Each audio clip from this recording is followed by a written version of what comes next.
आंब्याला आलेल्या मोहराने सारी आमराई लदालद झाली होती. त्या फुलांच्या श्वासाने सारं शिवार दरवळत होतं. गावची यात्रा जवळ येत होती, म्हणून नामूने जांभूळ बोरं विकून यात्रेसाठी काही पैसे जमवले होते. त्याचा बाप त्याला खडकू देखील देणार नाही हे नामूदला माहिती असल्याने तो कापसाचा चुकार राहिलेला बोंड ना बोंड वेचीत होता आणि किलो 2 किलो झाल्यावर दुकानात नेऊन विकत होता. जीव तोडून त्याने पैसे जमवले. हिशोब केल्यावर त्याच्याजवळ 2,500 रुपये जमले होते. तो खूप आनंदित झाला, कारण दत्तू नानाच्या घरी यात्रेसाठी कल्पना होती. कल्पी म्हणजे कल्पना. ती नामूदला फार आवडायची. तिच्यासोबतच लग्न करायचं या स्वप्नातच तो जगत होता. कल्पी होती गोरीपान, सडपातळ, बांध्याची. नेहमी हसरा चेहरा.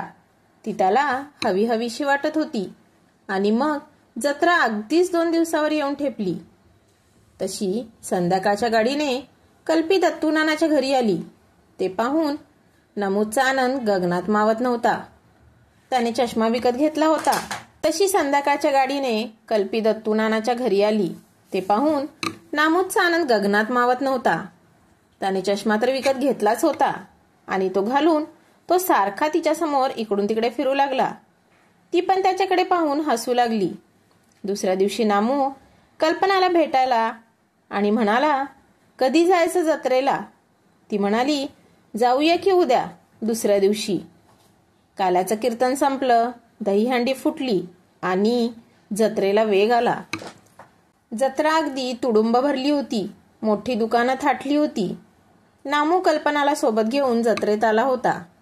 कल्पनाने हातपायातले, नाकातले, कानातले, गळ्यातले सगळे दागिने घेतले. टिकल्याचे पाकिट, नेल पॉलिश समद घेऊन झालं. कल्पी नको नको म्हणत होती, तरी सगळ्याच खरेदीचे पैसे नामूच देत होता. खरेदी करून ते यात्रेतून बाहेर आले आणि नामूला कल्पना म्हणाली, अजून काही राहिले असेल तर घेऊन टाक, आत्ताच माझ्याकडे पैसे आहेत. ते ऐकल्यावर कल्पीची नजर बाजूच्या दुकानावर लटकत असलेल्या टी शर्टकडे गेली. ती त्या दुकानात गेली आणि ते टी शर्ट घेऊन ते नामूदच्या अंगाला 3-3 वेळा लावून मापून पाहिलं आणि नामूदला विचारले, कसं काय आहे रे? ते ऐकून नाम म्हणाला, लय झकास. ते ऐकून कल्पना ते टी शर्ट घेतलं आणि ती दुकानदाराला पैसे देणार तेवढ्यात नामूदने खिशातले पैसे काढले आणि पटकन दुकानदाराला देऊन टाकले. कल्पी म्हणत होती, कशाला रे नामू देतो, मी देते ना पैसे, आहेत माझ्याकडे. पण नामू छाती काढून म्हणत होता, नाही नाही, तसं कसं, मी आणले तुला जत्रेला आणि पैसे पण मीच देणार. पण त्याच्या मनातल्या मनात वाटत होतं, हा टी शर्ट तर माझ्यासाठीच घेतलास, ते तर मलाच देणार आहेस ना. पण असं त्याला बोलून दाखवलं नाही. पुन्हा तिने तांब्याचं हातकडं घेतलं, ते पण नामूच्या हाताला लावून त्याला ते व्यवस्थित येतं की नाही हे पाहूनच घेतलं. नामू खूप खुश होता.